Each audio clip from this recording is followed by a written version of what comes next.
Thank you for that introduction. Before I get started, I got to thank Dr. Burton for the opportunity to present today in this great event, and also all of you for sticking it out on a Friday evening with us, and our friends and family who are all here today to listen to me talk a little bit about minimally invasive spine surgery. As I was listening to some of the talks leading up to this, I realized I have a pretty cool job. I get to take some of the problem-solving things that Natalie talked about in her first speech and use that every day to solve patients' problems. Joseph spoke about the importance of debating and intelligent conversation, as well as Kai talking about walls and breaking down boundaries. And Mark just talked about thinking outside the box to always be on your best every day. And and I can't forget Chris, who talked about taking a task and doing it better. And if I could summarize minimally invasive spine surgery, that's exactly what it is. It's taking a task and trying to do it better, the task of spine surgery. Now, we're on a college campus, and I thought throughout the years I've had the opportunity to work with a lot of people and had a lot of people influence my training, so on and so forth. And you don't start out as a spine surgeon. So I started out in a small college in Philadelphia, and I started out in physical therapy school. I worked with a physical therapist named Bobby DeLulo. Bobby taught me that taking care of patients is probably one of the greatest gifts to be able to help people with their problems on a daily basis. And along the way, that's what I've been fortunate to be able to do. We get to help patients solve their problems. We get to help them feel better. And we've been challenged with the task to find better ways to do that along the way. So anatomy, though, hasn't changed. Anatomy has stayed pretty constant. New books come out, but it's still the same anatomy inside the books. One of the things that we learned as a physical therapist was the importance of core strengthening and flexibility for your spine to help maintain a strong spine. And probably many of you know that, the concept of yoga or Pilates or core strengthening to help try to avoid surgery. So then I go forward and go from being a physical therapist to a surgeon, and now I'm told, well, if that doesn't work, we'll do the exact opposite. And we'll take those muscles that you took all that time strengthening, and we'll take that flexibility, and we'll just kind of cut through those muscles and destroy them, and we'll fuse the spine in the process. So there was definitely a conflict there in the whole process of spine care that I had a lot of difficulty trying to resolve in my own mind. And I realized as time goes on, people don't evolve as fast as our techniques do. So while the anatomy stays constant, it's our techniques and our surgical skills that evolve. And over time, all surgical techniques need to evolve to become less invasive. So we use this term, minimally invasive spine surgery, which I don't really like. If you look at the definition of minimal, it says barely adequate. And I don't think anybody would like to entertain the idea of having barely adequate surgery or seeing a barely adequate specialist. So that's one of the problems. And the other thing is that if you've heard this phrase, minimally invasive surgery, don't think that just because it's done through a small incision, it's not a real operation and that problems can't happen. This would be an example. This is a patient that was referred to me from a very good surgeon who wanted to foray into the realm of minimally invasive surgery. Now, the screws on the left should look more like the screws on the right. They don't belong exactly where they are. In fact, I'm not sure if any of them actually hit the mark. So the person did very well, but minimally invasive surgery, not done well, can still be problematic. So a lot of people hear about minimally invasive surgery and they think lasers, robots, or stem cells should be involved. And if I were to start maybe an entrepreneurial practice, I might call it the Malloy Institute for Robotic Laser-Assisted Stem Cell Surgery, because everybody would be interested, you know? While these are tools that we do use, robots today do not do the operation for you. Lasers cannot do the surgery. They are precise for cutting tissue and are used, but they don't perform the operation. And stem cells cannot clone you a new spine. But these tools are important in minimally invasive surgery.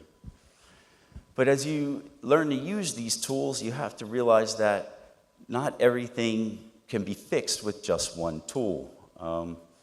There was a movie called Fast Times at Ridgemont High, and Jeff Spicoli said, "My dad's a TV repairman. He has the ultimate set of tools. He could fix it." We have to be more like TV repairmen. We can't walk around with a hammer looking at everything like a nail and thinking we can solve it with just one operation that fits most people. So as we evolve, we get to use cooler equipment. This is an example of robotic-assisted CT-guided imaging that allows us to gain access to places that would be difficult to see without direct visualization by opening the person up. And so this would be a case example. And I apologize that I don't have any pictures of alligator-bitten hands or firecracker exploded hands for the kids. But some of these pictures that are still in here are a little graphic. So if the surgical pictures bother anyone, I do apologize in advance. This was a college-age student. He was starting at FSU, I believe, and was a freshman.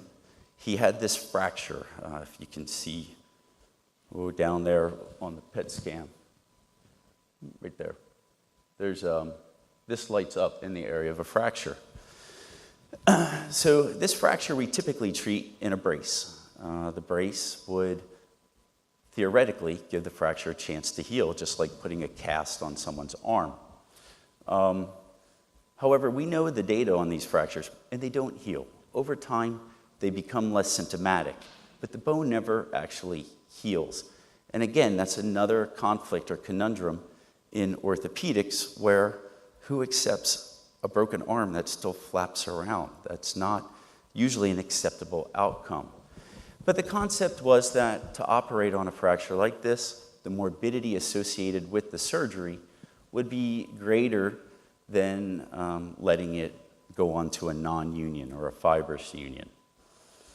So after his entire freshman year in a back brace, which it's been a while since I went to college, but when I was a freshman, I don't remember chicks digging guys in back braces. So his freshman year did not go so well, and I started to think, you know, the sociologic impact of wearing a back brace may outweigh the risks of minimally invasive surgery. So the pictures on the right are actually the microscopic view. That's an instrument going into the fracture site called a curette. We're taking down the fracture that's not healed, bone grafting it, and then using CT-guided imaging through a poke hole incision, I was able to place that screw directly across the fracture. I think he spent the night in the hospital, went home the next day, the fracture healed. He joined a fraternity, plays intramural sports. I have no idea who his girlfriend is. But so the idea is that we are evolving as surgeons to develop techniques that allow us to do real operations just in a less destructive way, so that we don't destroy your muscles and we don't necessarily take away all the normal function of your spine. We preserve the normal anatomy and correct just the pathology, and that should lead for a quicker recovery and less morbid procedures. So why do it? Is it because there's a smaller incision? Well, all right, maybe. Is it because it's less painful? Well, it is for the patient, but not always for the surgeon. When you're in training and you're trying to learn to do these things without being able to see them, it can be a little bit painful to learn. Lower risk of infection? Absolutely. The risk of infection with open spine surgery is 4.5%. With minimally invasive spine surgery, it's less than 1%. Blood loss? People rarely ever need a transfusion from less invasive surgery. Shorter hospital stay is there. People want it. People want to get better faster. If I was told that I needed to take 6 months to a year off to have an operation, and then I could go back to my job, I would say, not happening. I can't do that. People need to get back to work, back to life, faster. So will the long-term results be the same? It's to be determined, I guess, because these are newer techniques. However, they're still the same operations. So there's really no reason to think that they won't have the same outcomes. So then I look back to my training, and my training I considered to be MIS, maximally invasive surgery. Sorry if any of you guys are watching. So during my training, we did big open procedures. And now we rarely have to do surgeries open in that style. I look back at some other things that were popular during that time. There was a show called about a family in California, a reality show. And then I looked at, well, how much has changed since 2007 through 2019?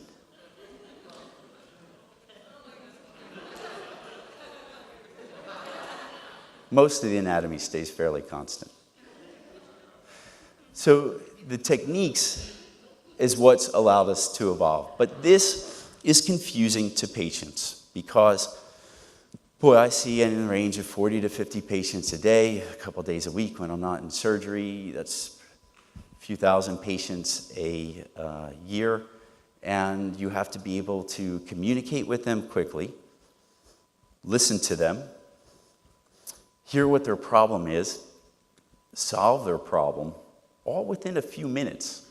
So that takes in a lot of the skills that we talked about today. But for patients, it's confusing, and they hear about these different procedures that all have acronyms for them: ACDF, TDR, ALIF, OLIF, XLIF, DLIF, TLIF, PLIF, whatever. So they go on and on. And the biggest thing, I guess, to understand about these procedures is that they're all different ways for us as surgeons to access your spine in a less invasive manner for the most part. This is just a diagram to help any of you who are curious and what they mean, showing the different approaches that one could use to access the spine through the various different alphabet soup letters. So again, maximally invasive surgery was done this way. This is a traditional open scoliosis correction. This is a case I did during fellowship. Today, I would do this case like this. So this is now done percutaneously using image guidance through all those little tubes to place all of those screws. A little zoom in. And we can achieve correction like this. We take a person with a large deformity and bend their spine straight in a much less morbid way. I don't think it's okay for somebody to come into the hospital for an elective procedure and looking like they got attacked by a shark. So the idea of these smaller incisions is important. What we've done, though, along the way is we've taken our traditional, what I like to refer to as a shark bite incision over the person's spine, and we just use the small portion of it that we need to access the area we need to. So now the incision might look like this, just enough to make room for us to pass a retractor that's table mounted or has a light source in it so we can see inside. And then using long-handled instruments, we can work down a tube into the person's spine, correcting their pathology while preserving everything that's normal around it. I love this slide because the anesthesiologist is even paying attention. So,